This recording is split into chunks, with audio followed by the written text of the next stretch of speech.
we're talking about the financial costs here, but there is a very real sense of fear from many clients who they look at their situation and they look at it as, this is dire. Like there's no way I can get back to where I was before. Yeah. And being able to have that conversation and ready to have that conversation from the beginning, I think helps the client to make a more informed decision. And that puts them a little bit more at ease of, okay, all is not lost. Yeah. This is not the end of my life. It's the end of my plan A. Yeah. Okay, have to recognize that. It's the end of plan A, but I still have plan B. Yeah. Welcome to Cordell and Cordell's Men's Divorce Podcast, moderated by Managing Partner and CEO Scott Trout, bringing you information for guys before, during, and after divorce, and everything related to family law. This podcast is not to be taken as legal advice, and no attorney-client relationship is established.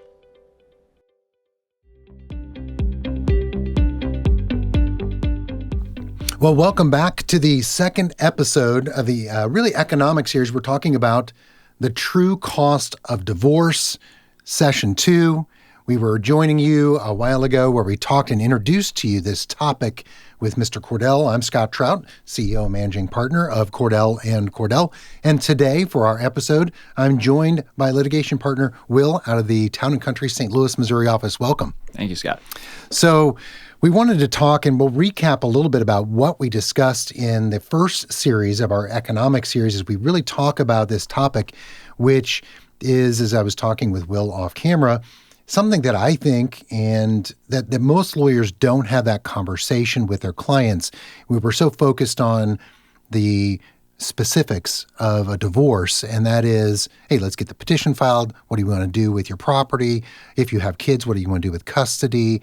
And then we kind of walked them through that process without the consideration of, number one, why they're there, and what are they going to do afterwards? I mean, I guess that's your experience is, typically as we go through a divorce. Yeah, I think on many practitioners' part, I think there's a fear of, I'm a lawyer, so I know the law, and I will talk to you about the law, but I'm not going to talk to you about anything else. And this is their entire life. So you have to have that comprehensive approach of, there are plans that need to be made for the future. You're going to have to make some choices. You're going to have to prioritize certain things. And so having that conversation from the beginning can really help plan the things that you can control within the divorce process and also understand those things that maybe you don't have as much control over, and you can work that into your plan because you know where you're headed on that. Yeah. And we talked about in the first episode, and just to kind of recap, there were 3 stages for guys going through this issue. We talked about plan A, and that is everything's good, you're married, here's our assets, here's kind of life as we know it in general, and that is marriage, right? We have maybe dual household income. We may or may not have kids. We have over time accumulated wealth. And by wealth, we talked a little bit about savings, retirement, pension, equity in your home. And then we have empty nest and then natural retirement age. And all things are great. And then there's the second stage, and that is perhaps guys who are conscripted. And we use that word intentionally because there are many guys out there who didn't choose and don't want a divorce. And as we were talking, they get thrown into this process where perhaps a lawyer who may or may not devote their entire practice to family law isn't thinking about what do they do afterwards, right? Right. It's very what's in front of you focused. Okay, here's what we got to do for getting our petition on file. Here's what we've got to do the mandatory discovery portion of the case. But they're too focused on what's right in front of them. They're not looking ahead to help their clients plan for the future. Yeah. And so that third stage really is what we're going to talk a little bit more today, which is Plan B. Keep in mind, we're going to talk about in the next episode, Plan C, and a kind of an economic recovery plan. But we won't talk about that today, but we'll get to some unique things we're going to be popping on our website at cordellcordell.com for you to use. So stay tuned. Get a pencil and paper out. We want to kind of give you a sneak peek at some really great tools that you can use as we think about the true cost of your divorce. And so really today we're going to talk about how guys proceed. 51% divorce rate. So we have a lot of you watching right now that are either considering it, thinking about it, have done it, or are in the middle of it. And we want to bring to you, we've done, and I have done, hundreds of episodes and podcasts and virtual town halls on divorce and how do you get through divorce and how do you accomplish your goals. This is such a unique topic. That's why I think it was I was really interested in talking about it, because I've never presented on the true cost. And by that true cost, we mentioned, it's not, there's always a psychological, physical aspect, dollars paying to a lawyer, but there's a cost when you actually divide. We're going to talk a little bit about that in Plan B, and that is you have some choices to make along the way in order to kind of reach your post-divorce goals, right? Right. And a lot of this goes into that planning for the future.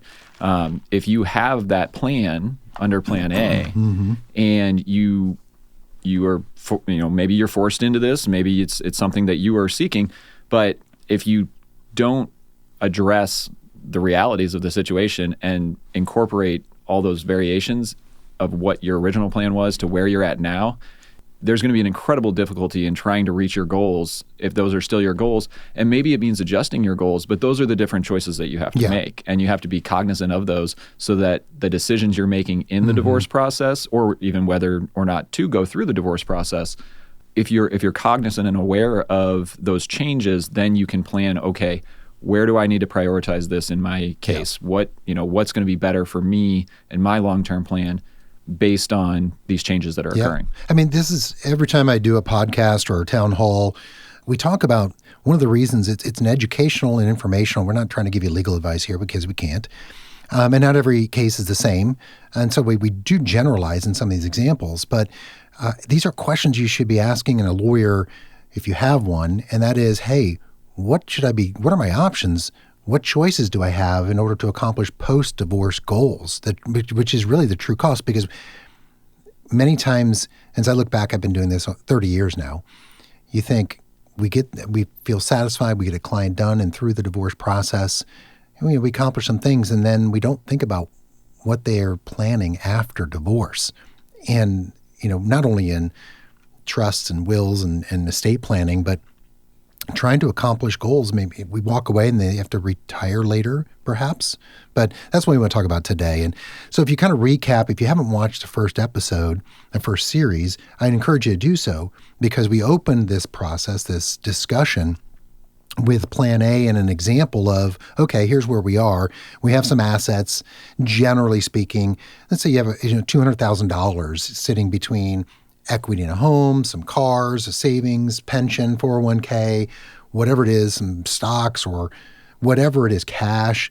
And then what you do is you're saving. A lot of people take today's economy out of the mix, right? It's, with inflation and facing a terrible recession, which is near certain, no one really can save.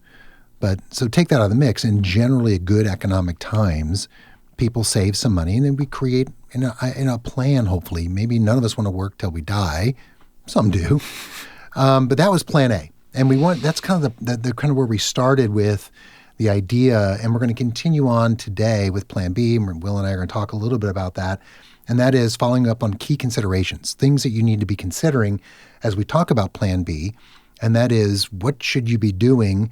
Either you're in the middle of the divorce or you're thinking about it, or you're post-divorce, to accomplish some goals. And, and Plan A really had a kind of an end goal. It's a big, lofty number of like $1.3 million. It's crazy. And we did that intentionally because we wanted to really show how certain things, certain choices along the way can drastically either maintain, improve, or decrease your decision-making or your chances of reaching some goals along the way. So that's where we are today. So we're going to turn, and you'll see on screen, we're going to talk about Plan B. We're going to talk about the divorce. And I think that many people and our clients, and they're at that divorce stage and they face an economic reality. And that is, okay, we have our stuff, and that's 100%. And things will change right along the way. That is the first kind of true reckoning conversation that you and I and all the attorneys at Cordell will have, is what's going to happen with all my things, right? Right. I mean, I have will have a lot of my union clients. Okay, I love my union guys. Yeah. Salt of the earth, very hard workers, and they say, I don't want to give her any of my pension. I have to have that very frank conversation with them that the judge is going to give her half of your pension. Yeah. It's going to happen. The marital portion, at least, and we get into marital and separate property, but having that frank conversation up front then allows you to, it kind of opens the door to have that further conversation of, okay, this is going to happen, but we have options, we have choices, and we can talk about where are we going to prioritize, what assets might you want that maybe she might not be so interested in. And, it all comes out to a balance, but it's a question of what are you putting on your side of the ledger, what's going on her side of the ledger, things like that, where you can then start to incorporate maybe this thing that you did or didn't want into your planning going forward. Yeah. And so, as we talk about divorce, the obvious thing is that, and I've always told clients, in divorce, there's no winning, right? Both parties can't win everything. There's degrees of losing. And I know that's a harsh reality, but the point is that our job is to protect what is most important to you and get and accomplish what we can. And that is some degree, because you're both going to walk away with less than what you started.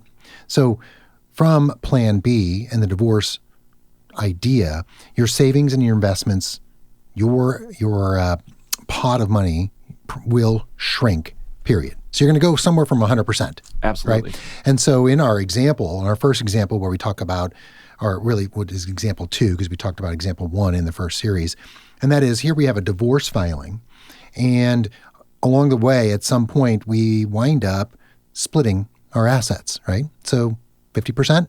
Roughly. I mean, there's minor variations. There's reasons why the court can deviate from that 50%, but all other things being equal, and in most cases, you're going to fall within 1 or 2 percentage points of a 50-50 division. Yeah. I mean, there's other factors that the court can consider, but generally speaking, you're going to go down from 100 to 50. Yeah. I mean, keep in mind, I know that's a staggering piece of information for guys to hear and think, well, why do I even go through the process? But keep in mind, we're not talking about separate property. We're not, businesses, things that you came into marriage. Inheritances. Right. And there's things that we can do. So this is kind of exclusive of those things where whatever you've brought into the marriage or maybe what you've earned along the way that is separate in nature, right? Right. Yeah. The marital estate is what gets divided. Yeah. So anything that was accumulated during the marriage, again, we can get into all these really detailed things of transmuting premarital property and how that can happen and commingling and all that. But again, within the context of the marriage, anything that was earned during the marriage, generally the court's going to divide that 50-50. You'll get the outliers where there's, some significant misconduct, maybe there's waste of marital assets, so they no longer exist, but they're sort of allocated to one party or the other. But generally it goes from 100 to 50, and that's just the reality. And so you have to then incorporate that reality into what you're going to do going forward. Yeah. I mean, I think, and these are the tough conversations that as, matrimonial family law lawyers, you need to have with your clients, and you don't want to hear it. I know that you're going to give up half or whatever that is. Maybe it's less. But the point is, it'd be like a doctor saying, well, you've got cancer. I'm not going to talk to you about the side effects of chemo, that all of a sudden at the end of the day, you've lost your eyebrows and your hair. Well, why didn't you tell me? Right. I mean, you won't. It's kind of like the devil right? You'd much rather be prepared for the future and be able to plan for the future than to just kind of la-di-da your way through it and then all of a sudden, I don't know what's going on anymore. Right. I mean, this is why we're doing this series, and there is a plan. There is a process. We're going to equip you to make really intelligent decisions, to ask really good questions of your attorney to try to get to your goals either during or post-divorce. And I think that's what the whole series is about, is there is a cost, and it isn't necessarily the transactional costs which are involved here when we think about what are you going to walk away with. There's attorney's fees, there's childcare, there's housing, there's insurance.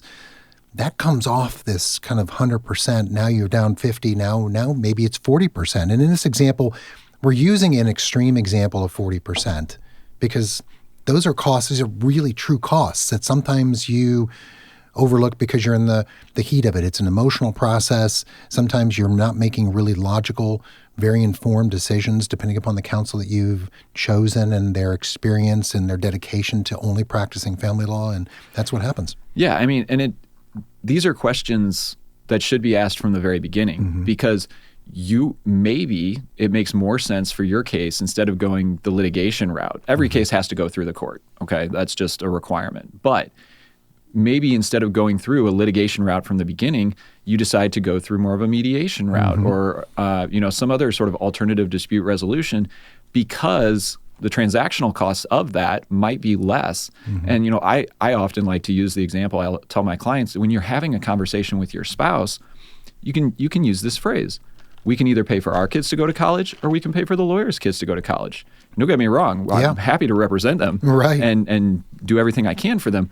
But I also recognize the reality that this can be a very expensive process. And so you need to know going into this that there's costs associated with every choice. And some of those are financial, some of those are emotional. We're focusing more on the financial today, but those are choices that, again, they come up from the very beginning. And so if you're going into this process not thinking about those costs, you're doing yourself a disservice. Absolutely. And not understanding, it's kind of looking down and forward beyond what's happening and being able to plan. I think we've always talked about, Mr. Cordell has a book, Civil War.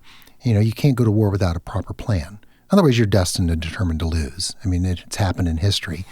But that's what we're really talking about, and that's why we set forth this plan. So let's just assume for the moment that at the end of the day, you're going to wind up with 40%. And so that's a significant impact that's going to impact your decision-making moving forward. So you have some choices. How do I plan? What changes do I need to make? What will happen with my assets, or how do I grow them?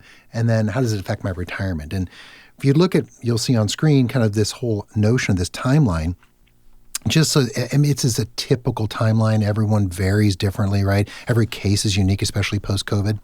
Right. I mean, it's the variety in family law is staggering. And that's, a lot of times people come in and they'll say, well, this is what happened in my friend's divorce, or this is how, and I tell them, certainly listen to your friends, but your case is not their case. Right. And their case is not yours. The family law is so fact-driven. Yeah. And everybody's lives are different. Right. Melanoma is not every melanoma. Right. And I mean, everything's different. Your body's different. Every case is different. Every judge is different. Exactly. Every jurisdiction. I say a judge, I can have a 10 times out of 10 and 10 different decisions from the same judge on the same facts and just different parties. And they're all upheld on appeal. Exactly. So this timeline is really just meant to be some guidance for you as you kind of look on screen here. You get to this divorce, you've got the filing, you may or may not have kids. And so what happens is, your kids either in school, they may be going to college, trade school, who knows, they may not go. That's a cost. You may or may not have maintenance, some child support.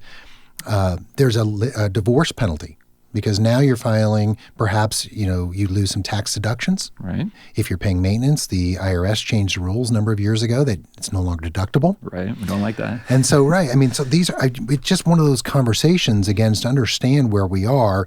And then we have kids, if you have kids, they're emancipated. And now you're, in the future, hopefully at some point, you've got a retirement. I mean, that's kind of the schedule, but that schedule now has to be altered, perhaps, because you're left with less than 100%. Now you have, let's just assume 40%, right? Right. So that's really what turns us to example 2, and kind of as an idea of, as we're trying to guide you about the true cost. And so we're going to play off of what we first talked about as the example 1 in the first episode, and using the same numbers so that you can kind of get some ideas before and after. If you remember, in example 1, we assumed you had about $200,000 in assets here. And so, as Will and I talked about, 40% leaves you with around 80 grand, right, Will? Right. So, I mean, now you have a choice here. I was going to have over $1 million if I stayed married. For guys, I was forced into, I didn't want it, and now here I am. And so now in this example, I'm going to be left with a lot less, right? Right. And so then at this point, you've got down to that 40%. Okay, you're back, you're at 80,000. Now you've got to decide, do I want to try and maintain that goal and that timeline, and how do I get there? Do I want to shift my timeline? Do I want to shift my standard of living, my savings through that standard of living? And what kind of effect is that going to have also what impediments are there to me trying to do those things? Custody schedules, maintenance payments, whether it's term or open-ended. Yep. You have to adjust for all those variables, and by planning from the beginning for those variables, you can do it in a much more efficient and effective manner. And you may be fully satisfied with the end result in example 2. And that's okay. But there may be guys thinking, well, as you suggest, I have some choices here. And in example 2, the choice is I want to maintain my lifestyle, meaning I want to have the car I drive. I want to live in a similar home, which means my expenses are going to be the same, but perhaps you lived in a dual income marriage, and now you have half the wages, half the income with the exact same expenses. Right. That math doesn't work. No, it does not. You can't still save as we suggested in example 1, perhaps. Now you have the choices. I'm going to have to reduce something, and that is, in this example, we're going to reduce our monthly savings amount. And instead of what we talked about, saving about $2,000 a month, now we're saving $400. Significantly less. Yeah. And so that has an impact. And, let's just assume, in our examples, we've always assumed about a 20-year time frame down the road. And, that's different for everyone. Divorced people are divorced in their 20s, their 30s, their 40s, 50s, 60s, 70s, right? But we just use a number. And I'm going to get to how you can go online and do your own calculations, which is exciting. We've created a true cost of your divorce financial calculator. Not going to give that away yet. But this is kind of what we're doing. This is this example. We want to kind of set the stage for you. So in this example, too, I got to also extend my work life. If I want to reach this number, I got to work much, much longer, right? To a number that's probably not acceptable. Right. No, I mean, you'll see in this example, or as you can see in this example, if you're reducing your monthly savings that significantly so that you can maintain that lifestyle, it's going to take you much longer. It comes up to, when you run these numbers, it comes up to 82. Yeah. And I mean, I know I personally don't want to be working till I'm 82. Right. Maybe for some people that's, again, the options, consequences, choices, priorities. What do you want? What is going to fulfill your life? And so you've got to make these choices because things have changed from that plan A. Yeah. So in doing this, yes, you're prioritizing sort of that right now. Yeah. Right? And this is the first choice of, okay, I really don't want to change anything in my lifestyle. And that's what we want to kind of set forth is in this example too is, hey, this is the choice I'm going to make in a conversation I'm going to have with my lawyer after I know what I'm going to wind up with. And okay, I'm going to sacrifice that. And this is just so you know, if this is the choice you're going to make, fine, you can retire at 65, but you're going to have less accumulation. And it makes some pretty, I'd say just in the air estimates, like 5% rate of return. I mean, it's a great rate of return right now. Right now, right. But maybe in the future, on average, you can average 8, 9. That's why this calculator, again, I'm plugging this calculator. I'm excited about it. I want you all to go online. We're going to give that plug to you here in a little bit as we kind of make our way through. And so that's really example 2 because that's your first choice. If we move to example 3, your next choice really is you can reduce your savings and lifestyle to try to increase your retirement wealth, right? I mean, that's kind of example 3 that you'll see online. Yeah. With example 3, I mean, you're sort of taking a little bit from both sides. Right. Okay. So you understand, yes, I'm not going to have as much money as I had available because I want to try and maintain at least most of my lifestyle, but maybe I can cut some costs here or there to increase what's still available for those monthly savings to try and reach that retirement goal. Recognizing, it's still going to increase the date that I'm able to retire. Yeah. Because I'm not making those extreme cuts to get me back in exactly the same position I was before. Yeah. Because you've lost 60%. Right. That's what we're looking at. So in order to do that, and you have to both decrease your savings because you're no longer able to save that $2,000 a month we were talking about before, but by also maybe decreasing some of those lifestyle choices. Maybe I'm not driving the BMW anymore. I'm driving a Ford. Right. So you can save a little bit more than $400. Now you're going to shift it. It really is about decision making. Again, and it is these choices. I mean, this isn't all bad news. I mean, that's the thing. It's if you understand the rules of the game, if you understand the choices that you have, then you can make informed decisions for the future.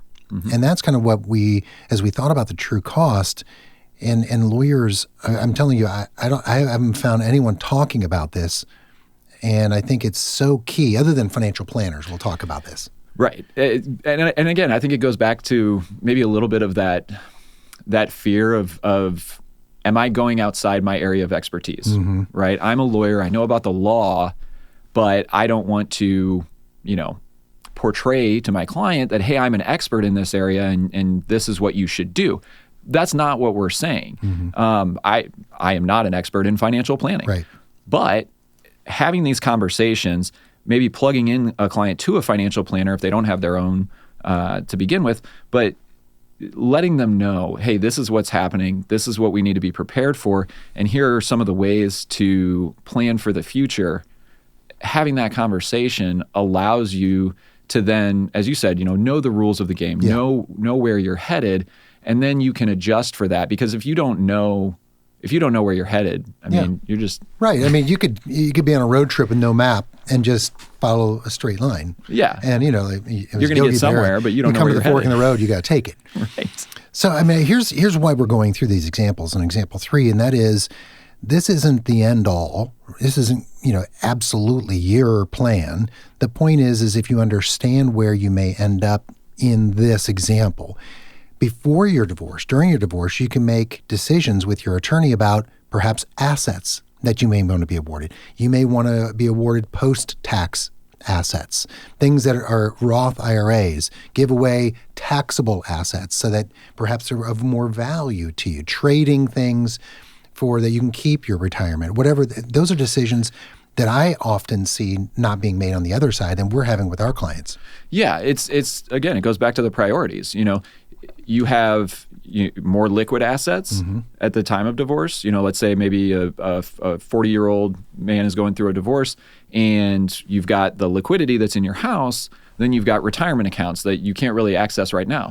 Well, what is more important or even necessary maybe for you right now? Do you need those liquid assets, or can you maybe trade those for some more desirable assets to reach your future retirement goals? Right. And then meet your own needs with income or with, whatever you need. So you can use that to plan and sort of, it's more of a chess than checkers kind of concept. And I think the trap that clients get into unintentionally but uninformed is, I'll take a $100,000 401k and I think it's worth $100,000 today. Right. Comparing apples to oranges is what I always talk about. If you're doing sort of the cookie cutter, spreadsheet, here's her column, here's my column, let's just look at the bottom line number. If all you're looking at is that bottom line number, you're missing a lot of information that you may want to take into consideration when you're dividing those assets. Yeah, there's a taxable event when you start withdrawing your 401k. It's income if you withdraw it early, or let's just say it's a piece of real estate. There may be gains, there may be a commission. You have to understand the true value. If it's a Roth, its tax is already paid. It is what it is. This is why we want to show these examples, is so that in the end, when you're trying to figure out my choices here, and that is I reduce my lifestyle, maintain my lifestyle, increase my savings, what asset should I ask for in the divorce that would affect plan B, right? Right. And part of it also goes to doing the preparation and having that background information of, is there, I've seen people just completely overlook a loan that's on an account. Yeah. It's like, oh, we didn't know there was a loan on this account. Life insurance policies that are, you're paying the premiums just through the policy. There's some tax implications that can go along with that. Absolutely. So particularly with tax implications, I mean, that's the more obvious one, where it's, okay, this isn't really what this is worth in today's dollars. Yeah. That you're going to have to wait to access it, or you're going to incur significant penalties, and then also taking into consideration when you do access it, the taxes. I mean, that's the easiest example to point to that a lot of people will just breeze right past. Yep. So in example 3, if you come going back looking at example 2, some of these adjustments that this John Doe made, which was, I'm not only going to reduce my lifestyle. Previously, I was going to maintain my lifestyle. I'm going to reduce my savings or perhaps lifestyle and be able to save a little bit more here. So at the end of the result, in example 3, albeit I can retire 7 years earlier, from right? 82 to 75, and I wind up with more money, a couple $100,000 more, right? Example 3.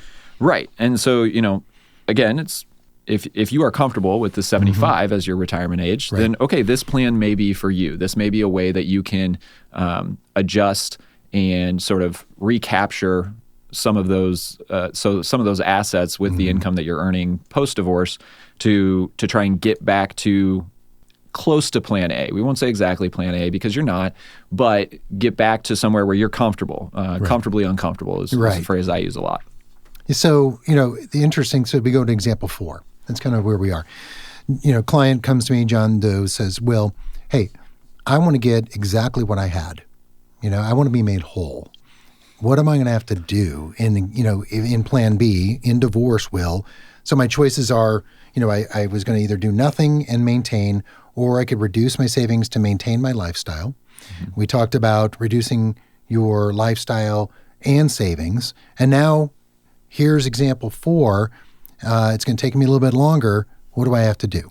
So with example 4, you'll see you're still losing that 60% to start, right? So we're already behind the 8 ball there.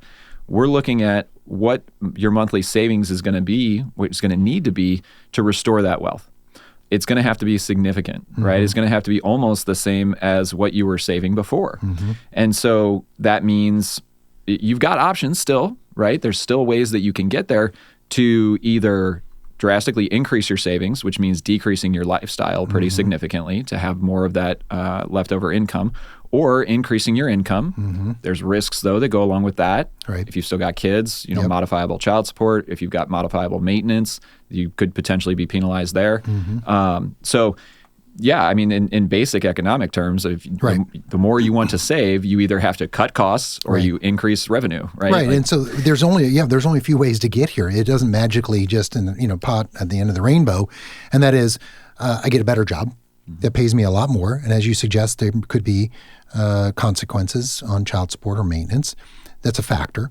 I could get a second job that is supplementary income to help me reach my goals. Again, perhaps consequences. Depends.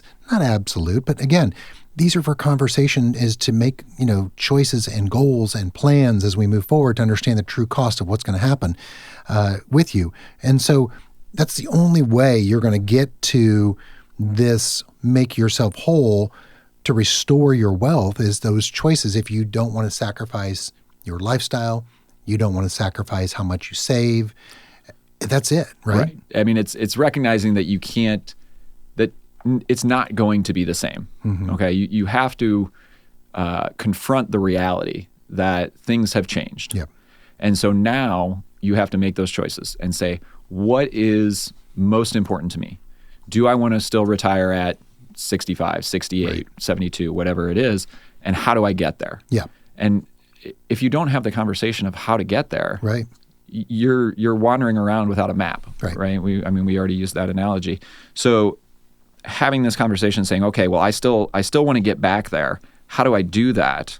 And this is where, attorneys attorneys should be using their legal knowledge here. Okay. Let's not say that. But for example, taking a second job. Yeah. Okay. That's something that if it depends on your state, but your lawyer should know, is the court going to consider that you're taking a second job in order to replenish your savings? This is not to meet needs. This is because I lost a bunch in the divorce and now I've got to put it back, Judge. If you have an attorney who's prepared to make that argument and is aware of that part of the law, then you can kind of take that into consideration in your plan and say, okay, there's some risk there, but maybe it's an acceptable level of risk.